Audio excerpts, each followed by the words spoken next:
Hey, Jay, what's going on? Not much, man. So I wanted Hanging to out. talk about a memory I have.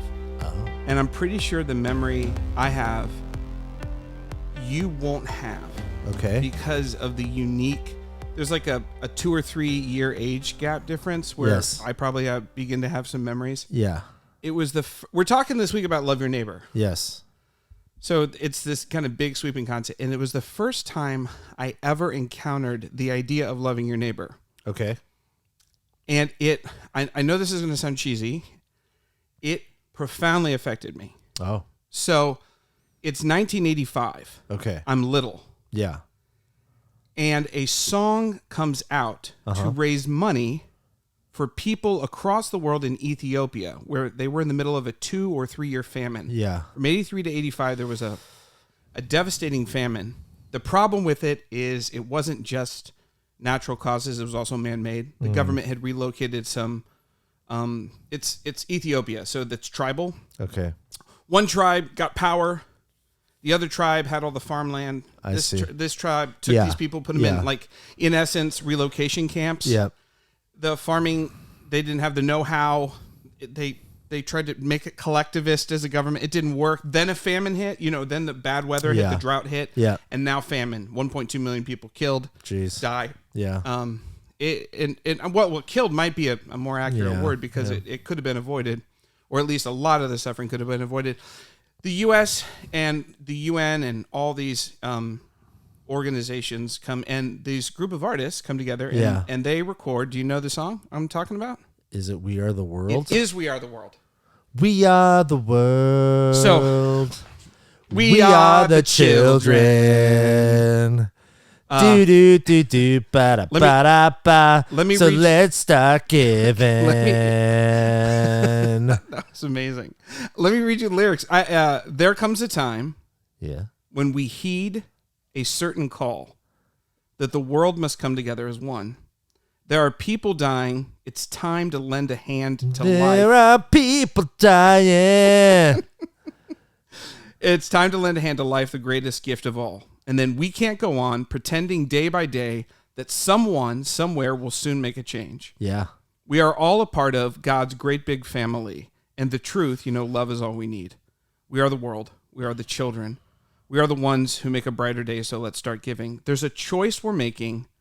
It's saving our own lives. It's true we'll make a better day, just you and me.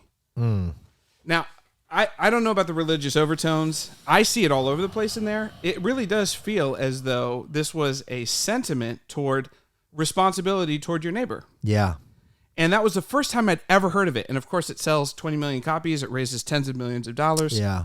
But that was the first time I think the idea that we as humans have a responsibility toward, Yeah.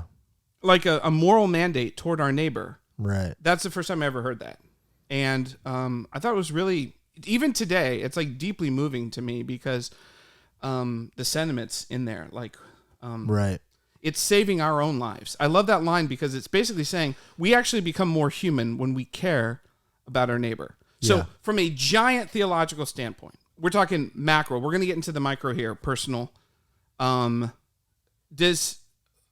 you hear like Jesus talk about love your neighbor as yourself, it obviously encapsulates that. How does that idea of our responsibility, even to our global neighbor, how did you first encounter that idea? Do you think that the Bible, when you think about love your neighbor, do you think that big?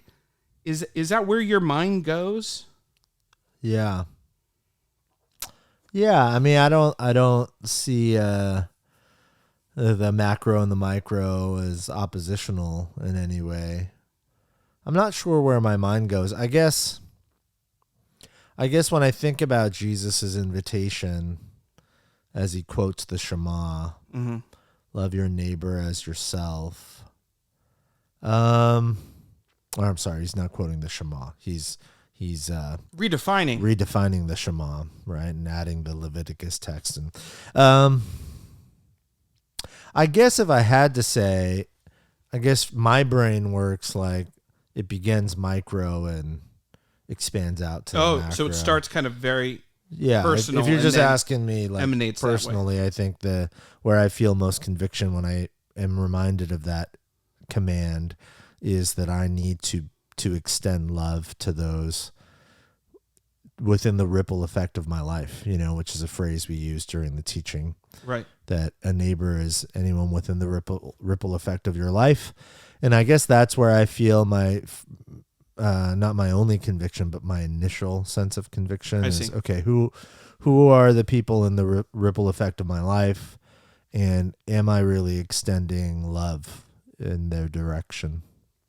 Well, but it's also global. Yeah. And well, I mean, think about Westgate. I mean, there are systems in place that we have put to try to care for our global neighbor. You went through a couple of them, everything from Wells, where we raised almost $400,000 last year and gave it to Wells. Yep. That's a form of loving your neighbor because it's seeking their good. What makes it a little hard, I suppose, is the sense that a lot of those folks will never actually meet face to face. Sure. So there's not a whole lot of connection, but somebody will. We're giving the money to an organization that to a local church. Yeah. So we're actually empowering the local church to care well for that. Yeah. So we're connected even if we can't be everywhere at one place. Right. There's also all sorts of local and global stuff that we try to do. Yeah. And not everyone in the church can connect with everyone overseas and all of our missionaries. Right. But we send teams that do. Yes. And Kayvon and Finney are, and their teams are. So it's like not everyone can be connected to everybody. Right. But we're trying really hard to. And the definition of love that we've been working through that I really love is that we work, love always seeks to connect, and it seeks and wills the good of the other. Yeah. And not everyone in the church can connect. But seeking the good, any dollar that's given to Westgate in some way supports our global neighbor and those across the globe, even people we'll never meet. Yeah, exactly. And I think, we at least seek connection. Right. I think it is it's a form of connection to share the stories of what our local and global compassion efforts, the sort of difference it's making in the world. They're a form of seeking connection. And every human being is limited in terms of the depth of connection you can make because you're limited to geography and your sort of city and neighborhood and home and, and as long as we are continuing to grow into a sort of people who do seek connection in the ways that are made available to us, then certainly it shouldn't negate the call to extend love on a global scale just because we can't physically, geographically be near. Yeah. I think we're called to love our global neighbors in as much as we can. Well, and sometimes that's to rally together as a church family and say, you know what, 65 cities around the world, there are hundreds of thousands of people who need clean drinking water. Sure, they're not physically living in my neighborhood, but if we can do something about that, then let's do something about that. And well, Paul even does this. He goes to a church in Macedonia, which is far away from Jerusalem, where there's a famine. And they're probably never going to meet most of the people in that church in Macedonia. Right. They're never going to be able to travel all that way. Yeah. And Paul's like, hey, there is a famine, and your brothers and sisters are suffering. Yes. And I'm not going to tell you to give. Yeah. I just know what you're going to do. You guys are awesome. But I do want you to consider how poor Christ became for your sake. Yeah. And then out of that, give, and I'll take it back to them. Yeah. So he is modeling care for, well, is that care for the neighbor? Because those are technically in the family of God. Because it's, you know what I mean? I mean, those are technicalities. Yeah, but caring for those who are across, those in need. So there is a model for that. Okay, so let me zoom back because I think you're right. There is a danger of zooming out too far, I think, in some ways. And I think social media has made this really a lot easier to zoom out maybe too far. Yeah. Like all the needs of the world. Like, for example, in 1985, we just couldn't get news from everywhere. Right. But when those images started flooding across the television screens on nightly news, Americans were deeply moved by the starvation. Right. Now, that seems like we can get pictures because of social media and images and videos from endless suffering across the globe. Yeah. So that's a little different. And there's a danger. I remember when I was in my early 20s, I went down to Nashville, and there was a pastor there called Scotty Smith. Mm-hmm. And I went to this church in Nashville. A friend of mine had taken me to it. And he said there's a real danger in sitting in a church and saying, my church does really good things to love its neighbor. Yeah. He's like, this is not a call for a church. This is a call for every individual. We just happen to be a collection of individuals. Yeah. So sometimes what it can be is my church does really great things for its neighbor. And that doesn't eschew your responsibility personally to be a person who is moving toward loving your neighbor. And I remember that deeply hit me. Yeah. Because I had kind of farmed out, I'm part of a church. I'm part of a thing. And that personal responsibility kind of came back. And that's when I began saying, when am I living my life? Where that precipitated me becoming a teacher, going Teach for America, moving out to California, all that stuff. Because of that kind of mandate. Yeah. So let's talk about the personal implications, because that does seem to be where Jesus lives. Yeah. A lot of the time. Has global impact, of course. Yeah. So when somebody unpacks that, how do you think about that kind of person? Because you said it actually, you first think about your personal responsibility. Right. So, and then it kind of echoes out, ripples out from there. Yeah. So how do you think about that? Or how do you help people think about that? The idea. Yeah. I mean, if to love is to will the good of the other and to seek connection, then that's a very helpful paradigm for me to ask that question of my relationships with, again, everybody and anybody within the ripple effect of my life. So, the easy way to think about it is like my literal neighbors, on my actual street. Do I will their good in some practical, tangible way? Do I make myself available when they need help with little things, and big things? Am I seeking connection? I mean, that's a very, we don't really have a front yard culture in the Silicon Valley. We don't. We have a very backyard culture, meaning you go home and maybe you wave hello to the neighbor As you're getting the mail, if they're outside or something. But even that's pretty rare because people's schedules are so different. And it's very easy to think about our homes as, these sort of respites from humans. It's like in the busyness and craziness of life, right? Yeah. It's my place where I can recharge. Yeah. But it turns into a weird privatism. Yeah, very private. And so to will good and to seek connection is to make myself available, So my wife and I have thought and talked about this for a long time, and we've really tried. We don't do it well all the time, but we've really tried to cultivate a front yard culture in our neighborhood, just starting with our family. And it's been a really beautiful thing. We also have the great fortune of our literal next door neighbors. There are not very many little kids on our street, except the only other, there are basically two houses on our street, us and two other houses that have little kids, our kids' ages. Mm-hmm. One of them happens to be our literal next door neighbors. So Ed and Shy and their children, and our kids, front yard culture. They come out on most days. And we'll play in the front yard, and it's really fun watching them. We'll clear out the cars from our driveways and park on the street so that the kids can, ride their bikes, and they'll hop back and forth between our two lawns and play games.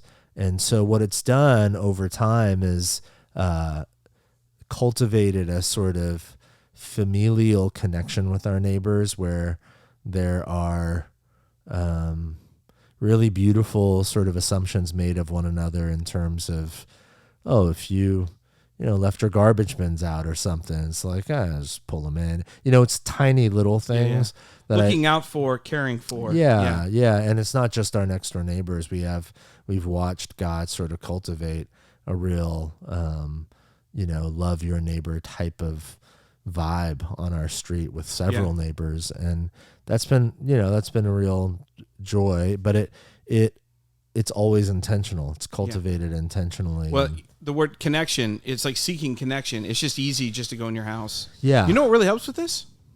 I know. A dog. Oh, yeah. Right. Do you know why? You're always walking around. Right. So it really has helped. Having and then Jack if other Jack, people have having Jack dog, Jack has really helped us Yeah. get to know our neighbors pretty well. Yeah. It's pretty cool because you're walking it 2 times a day. Right. In the morning and in the evening. Right. And that helped. We also our neighbors had a 4th of July kind of barbecue and invited fun. all the folks. It just happened to be way too hot, but it was embarrassing because there's people underneath a tent in their backyard. I was like, I've never seen you before. Yeah, like right. You live 4 doors down. I've never seen you. Yeah. I don't know who you are. Yeah. So I'm introducing myself, and I've lived in this house for like 15 years or Yeah. I don't know, 18 years. You know what I mean? It's a little embarrassing but that's what they were trying to show, that like it's been 18 years and you don't even know these people's names. And that you can have a connection if you don't know somebody's name. Yeah. You know? Yeah. Or their story or a little bit what's going on. But out of that came really neat stuff. Yeah. Can I tell you another hint? Yeah. Here's a tip. This is going to sound backwards. Asking a neighbor for help in a small way, not a big ask like help me move. That's too much. But like our neighbor had a pressure washer. Yeah. And he was pressure washing his driveway. And we have this Japanese plum tree. It's wonderful. But in the end of July, it dumps all this messy fruit on the sidewalk. Yeah. People can't walk on it. And so we're constantly cleaning it up and it stains everything. It's awful. I love it, but we got to figure that out. Yeah. So if you know an arborist that can help me figure it out there, listeners, I don't know what to do. So I went to Keith, his name's Keith, and I said, hey, can I borrow your power washer? And for some reason, he's like, sure, absolutely. I got to clean my sidewalk. Yeah. It's this and that. Him helping me actually made him bond to me more, and it opened up a dialogue. So now if I asked him for help every day, that would be too much. Yeah. But then what happened after that is later on he came over and he was doing something and I helped him, and then they were walking their dog, and his wife was like, hey, I know that Justice and Dave are driving to Texas to drop off Justice at Baylor. Do you need a ride to the airport? Yeah. So she took Nicole to the airport. So all of a sudden it became like this kind of thing. Yeah. Where we can actually begin talking about this and that and that and this. Yeah. And shout out to you, Keith. Yeah, boy, thanks for the power washer, Keith. You know, if your name is Keith, yes, you definitely have a power washer. Yeah. You know what I mean? And it's not. There's not a Keith in America that doesn't own a power washer. You think Keith Hernandez also has a power washer? You kidding me, dude? I guarantee it. I guarantee it. What about Keith Urban? 100%. So if you're a Keith out there and you don't have a power washer, I suppose they're on sale right now. You should go buy one at your local hardware store. Okay. Can I talk about one more thing? Yeah. Brain science. Oh, yeah. To quote Rihanna, love on the brain. What, is that a Rihanna line? Oh, yeah. That's a song. That's a Rihanna song. Oh, the title of a song? One of her best. Love on the Brain. Weird. It's a good song. Okay. It's got vibes. The brain science stuff in our teaching came from you, from a wonderful book called The Other Side of Church by Jim Wilder, who I do know. You know him personally? No. I know Jim Wilder's work and yes. am a big fan. If you guys don't know, Jim Wilder is a trained theologian and trained psychologist and neuroscientist. So really, he's a neurotheologian. So, nice. So where he lives, his work is just really interesting. And this book, Gary Brashear's in our pastoral cohort when I got my master's. Shout out to Gary Brashear's, the legend. He's a legend. He had us read this book. This book generated more conversations in our cohort than probably any book. Wow. Because it was such a kind of a rethinking. Yeah. The basic premise is, and again, a rethinking. Nice. So the basic premise is from brain science, all the information. Now, when I grew up, I heard about left brain and right brain. Yeah. And it meant that left brain people are more logical and they like math and accounting. Why are you talking like that? I don't That's know. Weird. And right brain people are like creative and they're like really bursty and they love color and music and art. And that's just not the way it kind of works. Yeah. The right and left brain. I mean, that is somewhat true. It's not completely untrue. Yeah. It's just a gross exaggeration of how it's a simplification. Humans work. Yeah. So they say that the right side is actually what's called the fast track. It's like unbelievably fast, and it has. It's intuitive. It's feel. Yeah. It's individual identity, group identity, emotional attunement to Yes. the room, what's Yes. going on, assessment of the surroundings. Is this good? Is it safe? Is it scary? Yeah, fight or flight. Relational feelings are triggered attachments. on the Who's right in this side, room yeah. that I know? Who do I belong Yes. to? And it's very fast and it's nearly instantaneous. And then the left side of the brain is conscious thought and speech and logic and Yeah. problem solving and strategy and all those other kinds of things. That's It's slow. algebra. Yes. Yeah. It's slow though. Yes. It's slow, yeah. especially compared to the right side. So what happens is the information comes up your brainstem. Any information. Any you process. information that you any receive, experience, anything. You bite into a Anything. In-N-Out burger, and this is what happens. But especially as you walk into like a social setting or any social setting, Yeah. all the information goes up your brainstem, Yep. up to the right side of your brain. And then it's like a grocery store. It goes down one aisle, crosses over, and then goes down the other aisle. Yeah. And the first aisle it goes through, always faster than you can even consciously process it, Yeah. For every person. for every human, is the right side. yeah. It's asking the question, is this safe? It's Yeah, the emotional, relational, all attunement. that. Yeah, am I safe here? Then Do it I goes belong? across the front of the brain where the amygdala is. Yeah. And it's asking, is there something dangerous here? Yeah. The amygdala is flight or flight. That's Yes. the get out. This is a danger. And then only then it goes down the left side where you consciously, cognate, Process it, it. What they're basically saying is, we have a tendency to believe that Christianity is about left brain truth. It's Right. about Logic. facts, ideas, concepts. Yeah. And if we just get the concepts to people, it will change them. And by the way, you and I both clearly believe that this truth is transformative. Yeah. But what this book is showing is that what your brain is first searching for is joy and attachment. Whose face lights up when I walk in a room? Am I safe here? Do I belong? Yeah. And until that is settled, until that's true, you can't really get into the left side. Yeah. And so, and we know this. If you've ever walked in a room where there's hostility toward you or ambivalence Yeah. or disconnection, what's it matter, right? Right. Or if you meet somebody you think might have contempt for you, are you going to listen to them about what their worldview It's is? the old idiom, no one cares what you know until they know How much you care. Yeah. That's a good idiom. Well, apparently brain science backs it up. Yeah. But what this basically says is we need to be whole-brained Christianity, whole-brained Christians. Yeah. And this has implications for how we love our neighbor, because if people really are searching first and foremost, before they're even consciously thinking for connection, am I safe? Am I loved? Yeah. Then we can actually offer that to people by actually caring about them. Yeah. And that will actually open the door for all the other left brain stuff. Yeah. Talking about life, all this kind of stuff. So Right. brain science actually kind of has real implications for how we love our neighbor. Yeah, absolutely. I mean, it confirms the intuition that if we do not first extend a very clear invitation into loving relationship, then the actual functional good we try to bring into someone's life, maybe it won't fall on deaf ears necessarily, but it won't be nearly as effective, and I think this is especially true when we're talking about loving our neighbors in the micro, in the sort of correct. contextualized reality of our everyday lives.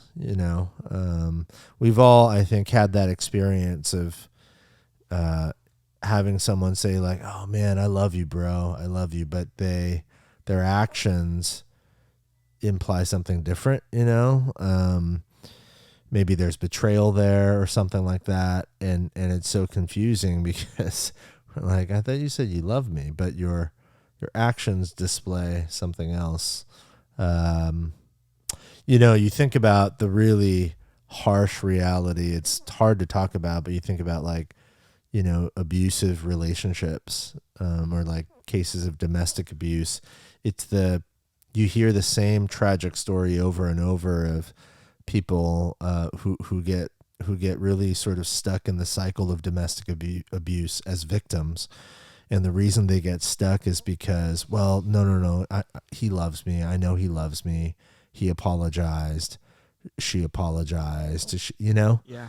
And what's disconnect. Yeah, what's happening there is like the left brain speech. There are these words that are entering the brain, but everything about the experience On the right side, which begins on the right side, tells you this is not safe. It's not. Yeah. But you're divided. Your logic is sort of tricking you into staying in a situation that is unloving, because you're believing. And that's what's so tragic about it. And so for us, we don't control whether people act a particular way or not. But what we do control is our own actions and our own approach to others. And I think we have to, when it comes to loving our neighbors, we have to ask that question very honestly of ourselves. It's easy for me to say a certain thing or to even do a certain thing, but am I really truly offering to the right side of the brain a sense of safety and belonging and welcome and warmth and invitation? It reminds me of what Paul says in the opening that I think you and I both used it in 1 Corinthians. If I do all these things but don't have love, it's like meaningless. Yeah. It profits nothing. Yeah. This has implications, I think, also for our kind of modern world. And I know you and I have talked about this offline privately, but I also sometimes wonder if one of the reasons why you wrote Analog Christian was because of you wanted to have the embodied fruit in front of people, because the internet made it so easy to have contempt or division or hate. Disembodied social media spaces made it next to impossible to have what the transformative gospel impact. It needed to be embodied and it needed to be filled with fruit. Right. Is that part of what you were thinking even when you were, or I know you didn't write the book necessarily for just Westgate, but when you thought about your friends, your Christians, this and that, was that part of the social media age? You wanted to have more embodied fruit because you saw like what was going on in the social media spaces? Yeah. I mean, definitely. I think when you're talking about what Jim Wilder writes about left brain, right brain, the internet is such. It's not that the internet doesn't evoke feelings. It obviously does. You're on TikTok and you watch some moving video of some, whatever, and you're like, oh, you're Michael crying. Jordan mostly. Yeah. Oh, there's the flu game. He scored 55. So, but the internet mostly is sort of it's a left brain experience, because you're alone typically, and two, it's just a lot of content that you're consuming. And it can trick us into thinking, well, if I just know, I mean, we call it the information age for a reason. We think that if we just have enough information, that's what the transformed life looks like. Oh, I know this stuff, but it's not. But Paul writes in Galatians 5 about the fruit of the Spirit, and not a single characteristic of the fruit of the Spirit is knowledge or information. It has nothing to do with what you know. It has to do everything with how you live and what you embody in this life. Love, joy, peace, patience, kindness, goodness, faithfulness, gentleness, self-control. So, that's a big part of why I wrote the book. I think that we live in this sort of like we live under this false assumption that if I just know the stuff, I'm good to go. Right. And that's just not true. But this also has implications. It's so weird because this has I think about this in implications both at South Hills, at Saratoga. You and I were both youth pastors. Yeah. And we knew that when new kids came in, we had about 4 seconds. Yeah. To make sure that they felt right. deeply welcome. Yeah. And we had you and I both had welcome teams. We had often had students whose job it was to roam around and make sure that they were the more gregarious, friendly students who were comfortable with this. Not every kid's like this. And we would task them and say, listen, use your gregarity, your gregariousness to go and welcome these students and connect with them somehow. Right. And so there was all that kind of idea about connecting and we do that with hosts and greeters here, and we try really hard to do that. That's why a personal invitation to church matters, because you have a friendly face with you to say, I can't wait to take you in and sit next to you and then maybe afterwards grab some coffee or whatever. Yep. So has implications for both our church and for us individually. Yeah. And how we welcome people into spaces, but also privately at home on our neighborhood block. Let's talk about one final thing. Let's talk about connecting language. Yeah. Because you're so careful with your words. You're very intentional. I've watched. You're one of the most intentional people I've ever seen with your words. And I've seen what you do is you use words that's not. It opens doors of communication and connects with humanity as opposed to cutting off. For example, the other day I'm driving down the road and we see these signs on 101 that say Jesus or hell. Okay, now that is one form of communication about the gospel. Right. Jesus or hell. Yeah. It's a way to do it. Yeah. And so I had conversations with the kids in my car because we're in a carpool. Like, oh, let's talk about that. Is that effective? Why is it effective? What's going on there? Talk about using language that is open and connecting and opens the door for connection. Because it seems like what you try to do is you try to put like 5 or 6 hooks in the water that people can grab. Like even when you teach, you're like, this story about my kids or nature or science, or you're trying to form human connections instead of because some Christians think I need to wall off. Yeah. I need to let people know I condemn them. What they're doing is wrong, that kind of thing, or whatever it might be. So talk about using connecting language as opposed to not. Yeah. Yeah, it's a great question. I think for me, I'm just trying to begin at ground zero anytime I'm talking about anything with anybody, meaning ground zero is Christian or not, we're all humans. And because I believe that the way of Jesus and the gospel is the answer to every problem and it's the hope of the world, then by implication, what I believe is we can and always should start at ground zero, the most common denominators of human struggle, and because everybody can relate to that. And then from there, we can journey to the cross. We can journey into the gospel, the good news of Jesus. The reason I believe that is, again, because I believe the gospel is the answer to every problem. Right. So if that is true, if I believe all that to be true, then why wouldn't I start at ground zero? I'm trying to get as many people as possible to consider Jesus anyway. So why not start at a place where as many people possible are? And that would be with the most common denominators of human life. So the way to do that is so much of it is language, you know, like even the word gospel, we use that word here, but we almost always attach it when we say, hey, gospel is just a big fancy word that means good news. Yeah. It's the good news of Jesus who came, lived, died, was buried, and rose again and ascended as the rightful king of the universe. That's all. That's what the gospel is. And, you know, we try to explain things like that because, again, I'm trying to start at point A, you know, where everybody is. You don't have to be a Christian to know that it's hard to be a human. And we all have doubts and anxieties and fears and struggles, and we all feel brokenness in our lives and in our world. Like that's just true for every person on the planet. So why not start there? Because that is the problem Jesus came to solve.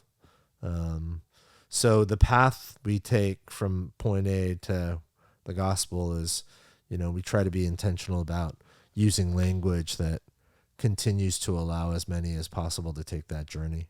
Yeah. And I guess the other side of that is questions. Questions also form connection. Yeah. So when you ask questions about the other person, you're asking, can I be invited into your world? But even when you share, like, the most common thing I think about is when people say, hey, what'd you do this weekend? Yeah. You know, it's possible for you to say something in a way that's really, there's not an open door that shuts off conversation. Yeah. And there's also ways for you to kind of thoughtfully consider, what are ways that I could like put hooks out there so my neighbor can attach? You know, we went out for a hike, man. I love nature. Whenever I'm in nature, man, I really feel like deeply connected, you know, to actually to God, you know, and so we're out there hiking, and then, you know, we had this meal, and we got this best barbecue. I don't know if you've ever been to Winchester barbecue. It's unbelievable. We got that. It was unbelievable. And then we came home and painted the outside of the house because, it was kind of dingy and that's what we're doing. So that's kind of what we're doing. And now it's at home projects, barbecue, nature, a little bit of God if you're interested, but not if not. And now all of a sudden there's hooks in the water, and then the neighbor can attach to anything that. Yeah. And then you say, how about you? And then the neighbor, and that's really open kind of doors. Yeah. I think connecting language, just thinking about how we're opening doors to share humanity as opposed to the opposite. Right. Which is, and I just feel like people shut doors a lot. Yeah. Especially online. You see it online. Yeah. All right. Well, I mean, that's just one part of what it means to love your neighbor. So now I think the big question is 2 questions. Number 1, what kind of song should we write to make the world come together as one? We are the world's taken. So that's know, man. so let's think about that. I need some time. And the other question is there a way that when you enter the room, I could communicate to you more clearly my joy in seeing you? Like, is perhaps a dance? Yes. A movement? That's what I would suggest. A dance. A dance? Yeah. Okay. What do you remember Perfect Strangers with Balky? Yeah, totally. And the I'm so happy, cousin, we do the dance of joy. Yeah. So good. Okay, so that's what we'll do? The dance of joy a from here? dance. All right, there it is.